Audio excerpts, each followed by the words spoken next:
Hello, hello, hello. Welcome back to my channel. My name is Perla, aka Pearls.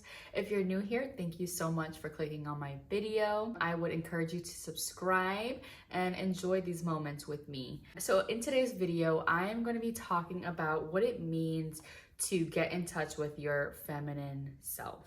I feel like it's such a buzzword right now. Everyone on TikTok is talking about it.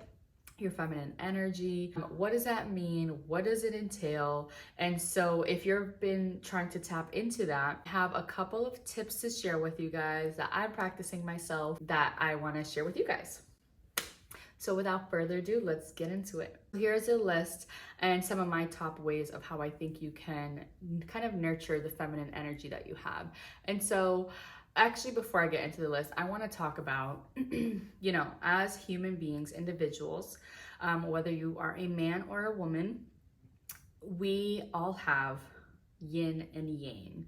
We have feminine and masculine energy. And so these are two forces within ourselves that sometimes battle each other, sometimes coexist, sometimes one is more dominant than the other. But they are really two states of being if we look at it in the sense of yin and yang, right? So yin is the state of being, and I would maybe relate it closely to feminine energy. It's a state of being, of feeling, of resting, of, letting all of your actions or things come to life and fruition and kind of reveling in that. Yang, which I would attribute to more of a masculine kind of energy, is the state of doing. So there's being and there's doing. And in the state of doing, if you're in your yang kind of phase of life, you are going to be more action oriented. You have big decisions you need to make towards certain things, whether it's a new job, you want to travel, you want to improve relationships, whatever it is, this is going to be doing rather than being. So the opposite of rest is action, right? And so I want to talk about this first because we, as human beings, do need to operate in our yin and our yang. There's a time to make action, to make moves, to physically and literally, exercise, get things going. And there's a time to be in your yang and to be in your yin, to rest, to sleep, to enjoy, to relax. And so the same thing can be said for our feminine and masculine energies. As a woman, you want to be predominantly operating in your feminine energy, in your state of being. But there are times where you need to operate in your masculine energy. You need to be doing things that are a little bit maybe out of your comfort zone. And so I want to talk about that first, because I don't want this to be a polarizing video, as like, if you're a woman, you need to be feminine and you can never pick up a garden tool and you should never pay for a bill, anything like that. Like, there's a time and a place for everything, right? So I just want to preface that in terms of what it means to be, right? Yin. So number one is taking pride in your appearance. And so this is really whatever it means to you. If you are, you cannot leave the house feeling confident if you don't have like a full face of makeup on and, a really nice outfit. That's what you need to do to step into your feminine energy, because that's how you're going to be the most confident and how you are going to exude that sex appeal, that softness, that womanhood that you have, is whenever you feel your best outwardly, right? This is going to go beyond the physical things of like makeup and stuff like that. For example, me, I am operating in my feminine energy because I feel confident in how I look right now. I could go outside and exude confidence. For everyone, it doesn't look the same. I don't have a lick of makeup on right now, but I do have eyelashes on. So my favorite feature are my eyes, and so I want to accentuate that. So I have my eyelashes done, my hair is straightened. This is when I feel the most confident. I've always wanted a nose piercing, so I have this like little faux hoop on. It's jewelry. I like to accessorize. A must for me and my parents, I need to always have my nails done. Right now, you probably can't tell, but I need a fill. The fact that I have nails on in general makes me feel 1,000% more confident and more feminine than if I didn't. but for everyone that might not look the same. It's just in general, you take pride and you care about how you present yourself. Because again, if you look good in your standards of looking good, then you're gonna feel good. And as a woman who feels good and confident, she's gonna be capable of everything, and anyone is gonna be able to see the femininity in her. Number 2 is to be kind to everyone around you. I think this is honestly exclusive to femininity because men should obviously be kind to everyone as well, but as women, we are natural caretakers. And so you're kind of operating in the opposite sphere when you are nasty to people, when you are kind of engaging in fights or arguments all the time, and, you know, really not understanding how to be kind. And this is not just to others, like I said. So at the most basic level, it's going to include, you know, saying hello to strangers, and or like if you're not comfortable with that, starting off with just like a smile, or even smaller than that is making eye contact with people. Like, you need to be able to acknowledge everyone in a room that you come into contact with, or people on the street. And so that kindness is going to be shown through your eye contact, or a wave, or a hello, or a yes please, or no thank you. Just really acknowledging the people around you and being kind to them in whatever capacity feels good to you. And of course, I'd encourage you to do the most that you can, is really a feminine woman. So number 3 is spending time with kids and animals. What just happened? Did I delete my note? Oh, here it is. Spending time with kids and animals. So I understand not everyone is a, what do you call it? Like an animal person. Having another animal or another being to look after is going to activate your feminine energy, because you are kind of already practicing what it's like to raise a family or raise a child, because, you know, you're feeding them, walking them, whatever it is. Even if you have a cat, animals, I don't know, women we're just kind of like designed and intrinsically aligned to animals. I feel like I mostly hear women kind of talking about certain animals that they always see or attract into their life versus men. Like, for example, I am always seeing dragonflies recently.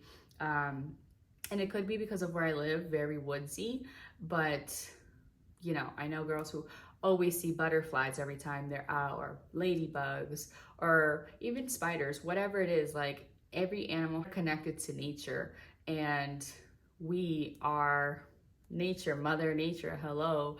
So really just kind of connecting to the earth and the natural cycle of life and way of being is going to activate that for you. Being around children. I don't want you to feel bad at all for any of the recommendations that I give if it doesn't, you know, resonate with you or it doesn't align with who you are. These are what work for me, and I really hope it can help some people. And again, take what is good for you and leave the rest. So, and the reason I say that is because I'm not the biggest baby person, if that makes sense. Like, I don't see a baby on the street and I'm like, oh my God, he's so cute, and like play goo goo gaga with a stranger's baby. Like, that's just never been me, not my style. But the babies in my family, I'm like so obsessed. Like, everyone knows I'm like a baby whisperer. I can put your baby to sleep.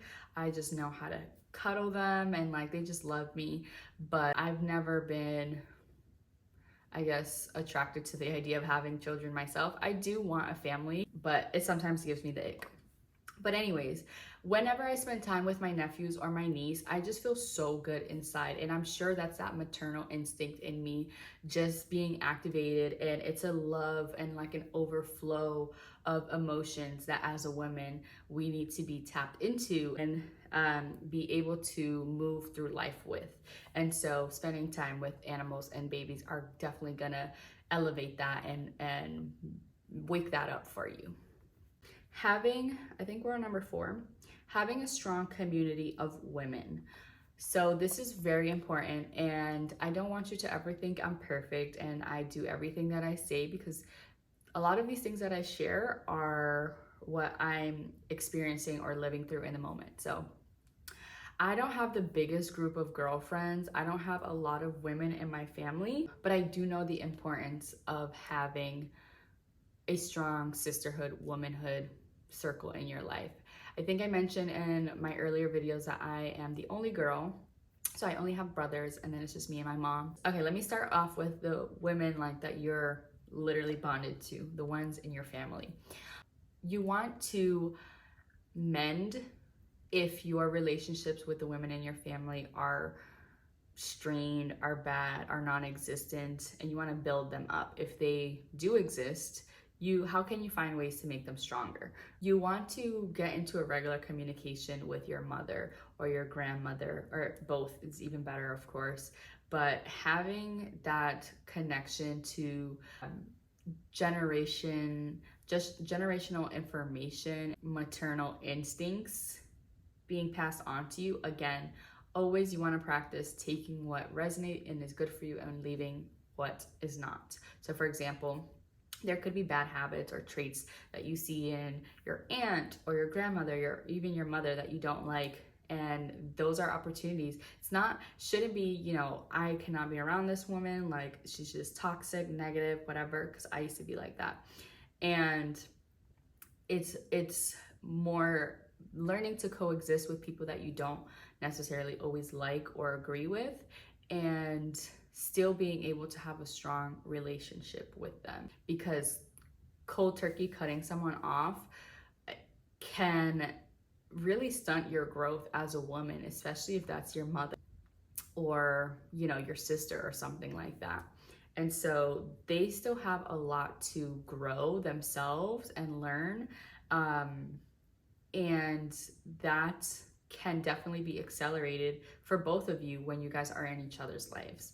And so of course, this is not going to pertain at all to unsafe relationships, relationships where you're in danger physically, emotionally. I'm talking about you're not in danger, you're healthy, you're safe around this person, but maybe they do some things that you don't agree with or you don't like. That doesn't mean you should shut your mother out for the rest of your life, or your sister. You guys should be, growing and improving that bond. And so same thing with like building the relationships that you do have. How can we build on, or how can I build on the relationship that do exist in my life? Maybe that's scheduling like girls' night once a month with everyone and like rotating houses, or you make it a point to like call one, sister or cousin or whoever in your family per week. So like if you have 5 people, let's say, that you want to build your relationship with, the first week, you call your mom like maybe twice. Next week, I'm going to make sure I contact Stephanie, blah, blah, blah, etc. These are just examples. I don't have anyone in my family named Stephanie. So of course, that is also going to extend to your social friends, your platonic girlfriends. Really just putting in that effort to build relationships aside from like maybe partying, or the total opposite, which is doing nothing. Doing things that maybe build your femininity as a group, or as a, if it's just you and your best friend, whether that's taking like a paint class, having like your own little therapy sessions with each other, really getting to know the other person really well. These are just a few examples of how I might do that. So you definitely want to have a tribe of women in your corner, even if it's 2 or 3. The more the merrier, to be honest, because each woman is going to have a totally different life experience to share with you. Like myself, I wouldn't say I'm an extrovert, but I'm not that social. So I don't have like 10 girlfriends at home and like 10, 15, 20 people from college girlfriends. Like, no, my circles are actually pretty small, but I care about growing that woman in sisterhood. Number 5 is going to be to do creative activities. You might think, like I have many times before, I have no talents, I'm not creative. Everyone is creative. Like if you literally saw what was being sold at art galleries, you will be like, sis, I could draw that with my eyes closed. Being creative is really gonna span. It can be, if you have musical talents, if you play the piano, if you sing, make sure you're dedicating time artistically, creative things. So singing, dancing is my favorite. Like, and I've also started dancing at home, like just either it's like, I've always loved Zumba workouts, like making that kind of fun. But also I've started learning how to belly dance, and like I can talk about that in a whole nother video. But that definitely is a form of feminine energy activating. Coloring, I have coloring books. Like I literally will spend an hour. You don't even realize how long it takes to fill in all of those things, but like that is a way. It also heals your inner child. Like I just feel so innocent when I'm coloring, and it brings me back to like first or second grade class. You know, if you paint, what else? Cooking is, oh, actually that's part of my next point. So I guess I'll just jump into it. But you get the point, like in terms of being creative, that can also include making stuff. So like maybe you make jewelry, or you knit, or you make resin. I know that's like pretty popular right now. Anything that you're able to craft for yourself, just for fun. Maybe you sell it, maybe you give it to others as a way to express your, love for them. Journaling, making candles. So rule number 6 to, I wouldn't say rule, I'm sorry guys, you don't have to do this. Activating and nurturing your feminine self is to cook. Yeah, I will wait for you guys to stop moaning and groaning, because I'm right there with you. But there is nothing more feminine than a woman cooking her own meals. This goes back into the days of hunter-gatherer. Men would go out, catch the meat, gather the berries, and bring it to the woman so she can create a meal out of it. And so being in your feminine energy, when you start cooking your own meals, you're gonna start paying attention to your body, how you feel when you eat certain things. You're gonna start having a bigger level of care, which brings us back to number 1 of taking pride in your appearance. You are what you eat. Can be very therapeutic for some people to get in the kitchen and really show love to themselves. Essentially, like you're putting in the effort to maybe make a new recipe. You went to the grocery store, you're washing your vegetables, you're cutting them up, you're watching the pot, and then setting up a whole meal in front of yourself. And so really being aware of how you're treating your body and what you're feeding it is going to have so much benefits, aside from feminine and masculine, that are obviously beneficial to any human individual. But it is definitely a woman or feminine trait that I would say to definitely tap into. Try it out, because I'm telling you, you will definitely feel good about it. Like, especially if you're able to cook for other people. Like I first learned how to cook at home, and so I was making meals for the whole family, and it's just a really good activity. Top tier, I would say. Number 7. This is the second to last one. So if you stuck around this long and you've enjoyed what I've had to share with you, please remember to hit the like button. Also subscribe if you haven't already, and hit the bell. It's already there. You might as well, because I think I'm dropping some heat, and there's definitely going to be more coming soon. Just in terms of any topic you guys want me to cover, I'm definitely want this to be a interactive space, and I love to kind of, engage with people's comments and on all my social media platforms. So let's wrap it up. Number 7 is to understand your menstrual cycle.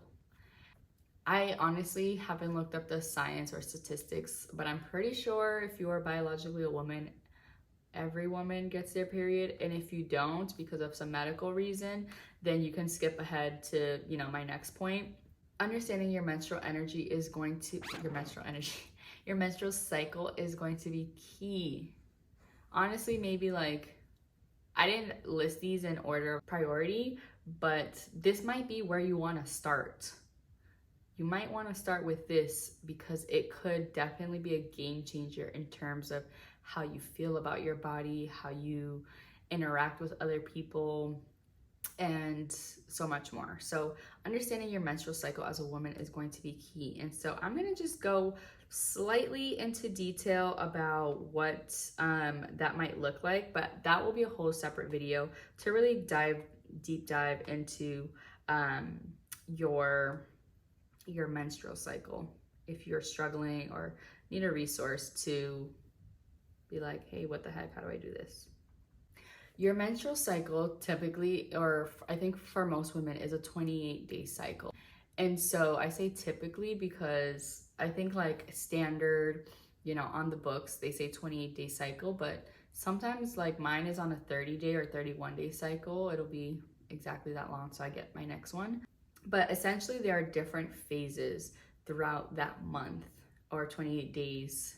I'm not going to go into details to like what happens at each stage, but essentially throughout the month, your energy in terms of fatigue or like motivation levels are going to fluctuate. So there's going to be points of the month where you are definitely a lot more high energy, a lot more social, a lot more ready to like make decisive action and like make decisions and be able to work out comfortably, like hard exercise. There's going to be a period where you're literally more attractive. Your estrogen is going to be up. You're going to be, fertile, have intercourse if you're looking to have kids or whatever, and then of course, I think what most of us associate our periods or our menstrual cycle with is the other half of or other periods between those 28 days, which is like those low energy, tired, your breasts are sore, irritable, mood swings, etc. So definitely understanding, when am I ovulating? When am I at my peak? When should I be working out? Is definitely going to be key, because when you understand how you should be operating, when is a time of yin, when is a time of yang, you are just going to be like you're going to feel so powerful and confident, because you are that much more in tune with what your body needs, what your mental needs, how to channel your emotions based on what you're physically going through. I think like this is probably top tier advice. Know and understand your menstrual cycle. Start tracking it. I know there's a lot of controversy, especially because of the whole Roe versus Wade decision. But if you want to track it like on a journal or like, handwritten or on your notes on your phone versus like using some kind of app, just start somewhere so you can start picking up and seeing those patterns. And then my last tip for this video, understanding and really tapping into that feminine energy, is going to be boundaries. Literally, peace out. It doesn't serve me. Peace out. You're being mean to me. Peace out. Understand your boundaries. This is going to go into so many aspects into your life, whether it's at work, understanding, your job description, understanding who you report to, what you can say yes to, what you can't versus what's on your plate. So that you're putting your best foot forward all the time. You want to understand your boundary with your partner, healthy boundaries that make you feel good, and the other person also is like okay with it and they feel good about it too. In terms of like relationship stuff or even in friendships, it's really going to be key, because as a woman who's operating in her feminine energy, a large part of it is going to be, living in ease, in flow of life. And so the more that you have friction and arguments and disagreements, and like the more constant that is in your life, the more you're probably going to start to be operating in your masculine energy, where you're going to have to be, fighting, which is part of what is naturally designed in men. And I don't mean like literally, but like fighting internally with yourself about things like, why did I say yes to this when I really don't want to go? Or why does this person feel so entitled to come to my house all the time when I never told them they could? Like different, or things at work, different things like that are gonna force you to start putting up like walls and defense mechanisms and things like that, when you could have just put a boundary in place. And a feminine woman wants to operate and stay in that flow and that like feeling of ease. So really just, you want to start understanding what makes you happy, what bothers you, and how does the world around you interact with those feelings that you have, and what are you in control of? What can you put up a boundary up? Because you also don't want to like close yourself off to the world. But yeah, those are really, I think, my top 8 tips that I would give to any woman in my life that's watching this, or my new subscribers or girls who just happen to click on my video. Please hit that like button and make sure to subscribe, because I think this is really valuable, even for me, to just hear it out loud. And so if you resonate with any of this stuff, or are implementing it into your life, or already doing this and have had success, or just have a story you want to share, go ahead and drop it in the comments. I'd love to hear that and really build up a community of women as well. Thank you so much for watching, and I'll see you next time. Bye.